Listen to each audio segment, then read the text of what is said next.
สบายดีทุกคนคลิปนี้จะเป็นคลิปทำอิฐที่อยู่ประเทศลาว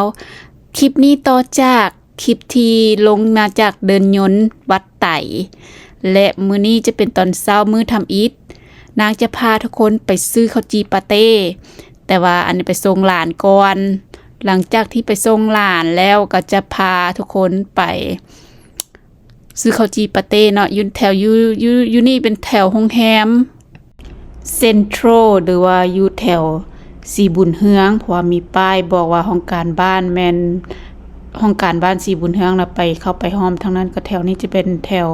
สีบุญเฮืองเนาะ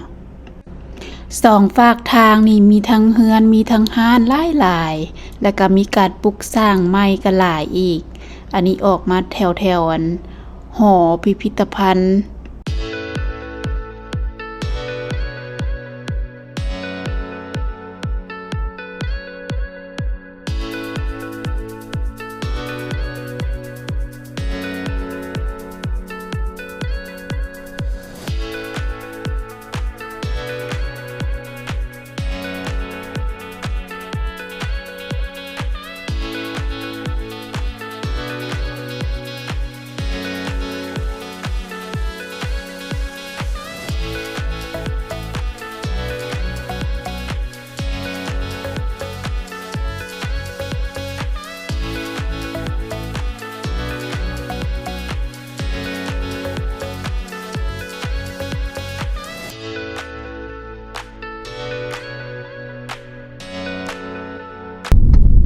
หอพิพิธภัณฑ์ป้องกันความสงบ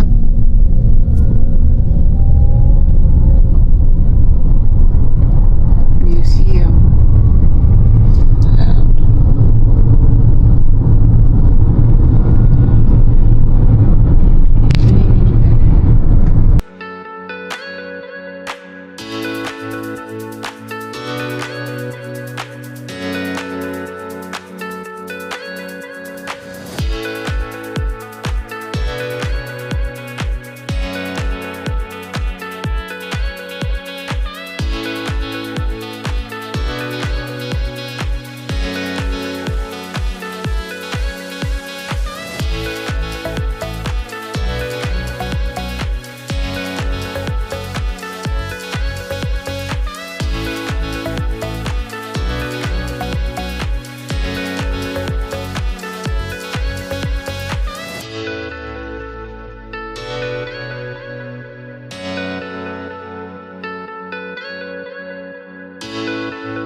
ทางเส้นนี้จะเป็นเส้นนาไซ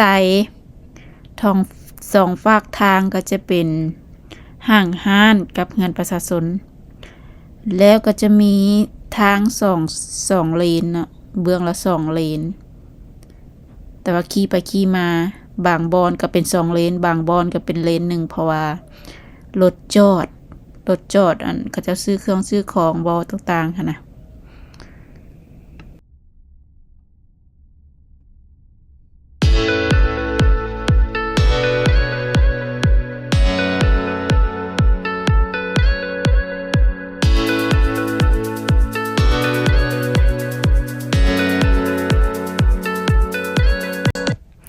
ขี่ไปขี่มาแถวนี้ก็จะเป็นทางหนองบ่อนยังเป็น2เลนคือเก่าเบื้องละ2เลนคือเก่าแต่ว่าอีกเลนหนึ่งเป็นบ่อนจอดรถเขาจะจอดข้ามทางอ่ะเหลือเลนเดียวเดี๋ยวนี้นะเบิ่งไหมทางแคบลงส่วนทางหน้าก็จะเป็นทางไปตลาดเช้าทางเบื้องซ้ายมือก็จะเป็นไปทางสีสังวรจะเป็นเลี้ยวซ้ายไปจะเป็นสีสังวรไปซื่อจะเป็นไปตลาดเช้าแถวนี้ก็จะเป็นแถวโรงเรียนแต่ว่าบ่ฮู้ว่าซื้อโรงเรียนมาหยังอ่านบ่แจ้งบ่คักแถวโรงเรียนหนองบ่อนประมาณนั้นให้ขี่ไปเรื่อยๆเลี้ยวสิไปซื้อเด้อตัวนี้สิไปซื้อเนาะบ่ได้เลี้ยวซ้าย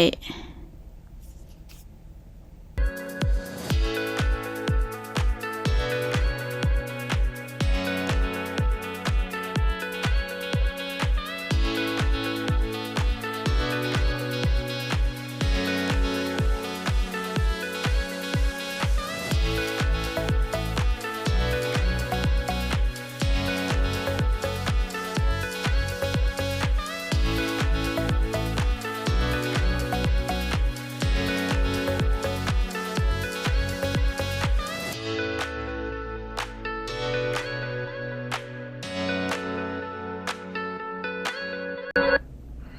างเบื้องขวานี่จะเป็นทางกระทรวงการเงิน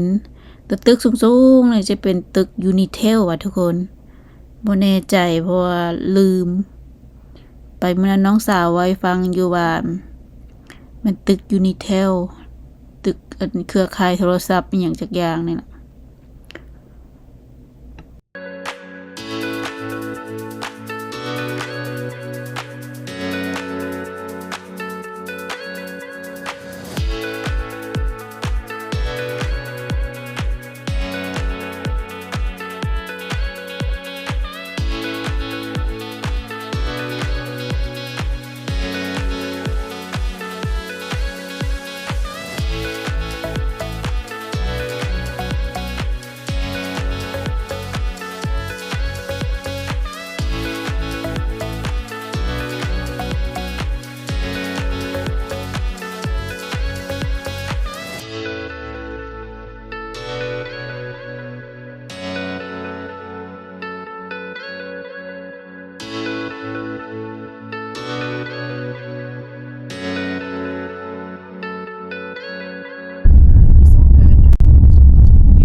กับจีเซียบนะ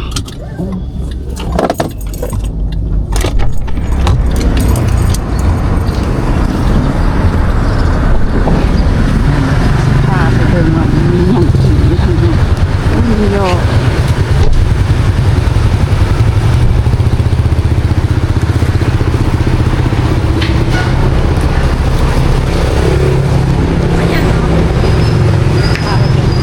เอาแบบผสมแบบธรรมดานะเอาแบบข้าวจีปาเต้ข้าวจีปาเต้มันมีใส่ครบเสร็จเลยบ่ใส่ครบเสร็จเลยเอาสิใส่เลยหรือว่าเขาจะเอาไปอันนั้นแยกใส่ไปเลยเนาะใส่ไปเลยมันค่อยง่าย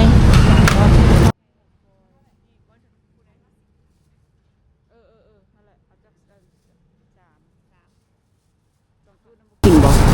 เอาไป3มาแล้วมันครึ่งแบ่งครึ่งก็ได้เขาแคว้นแล้วเขาก็ยกเป็น2เลย3ก้อนเท่าไหร่ก็ก้อนละ70,000นี่ก้อน70,000ปกติปเต้เป็นก้อน35,000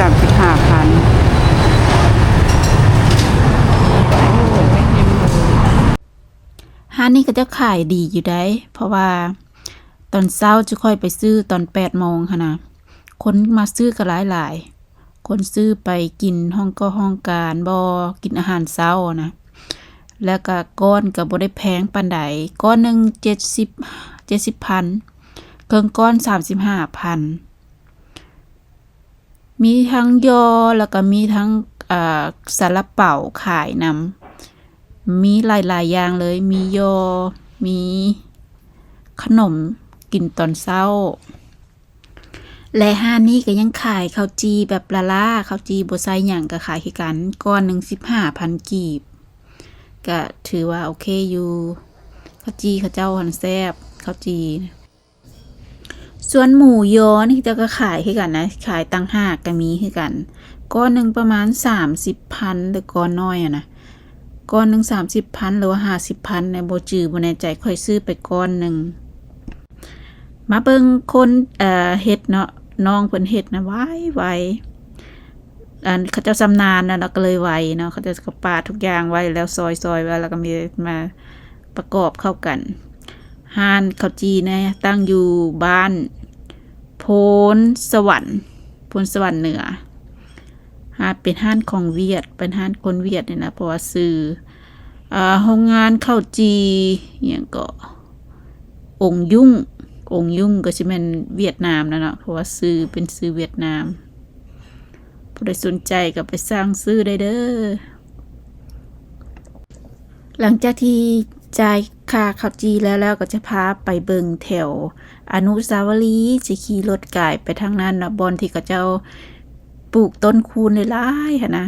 แต่ว่ายามนี้มันบ่แม่นยามต้นคูนอันดอกคูนหันเบิดแล้วยังเดือแต่ต้นก็เลยจะพาทุกคนไปเบิงว่าเป็นแนวใดสภาพเป็นแนวใดเนาะไปหับไปชมกันเลย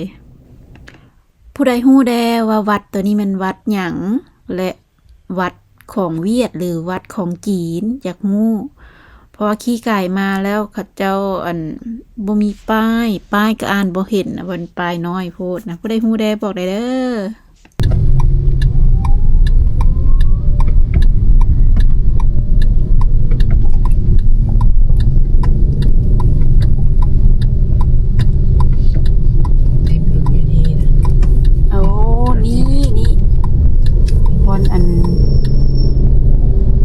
ดอกคูณหลายๆตอนช่วงปีใหม่ลาวนะอยู่นี่นี่หมดแล้วดอกเนี่ยมันบ่มีนะต้นใส่ตัวนี้ส่วนนี้ก็จะให้ไม่ส่วนตัวนี้มันเร็วเป็นปีเดียวมองปีเดียว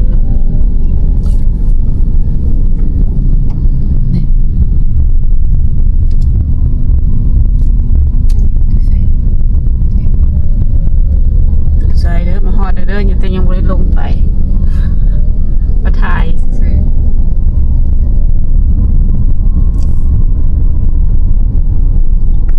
น้ำพุนี่เปิดไปสิเลยมีโมมันจะมาปิดแรงเที่ยวมาอยู่ไซนี่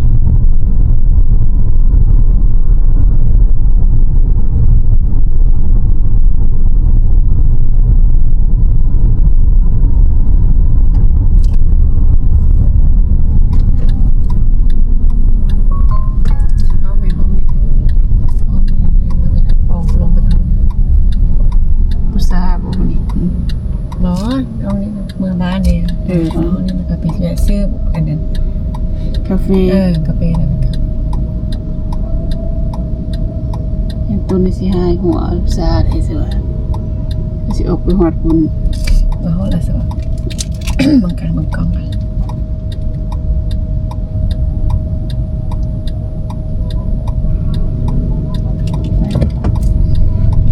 กันซ่ากับโบซื้อกาแฟมาแล้วน่าเคยซื้อกินไม่เห็นหรอเนี่ยไม่เห็นหรอแสดงว่าอยู่ห้อง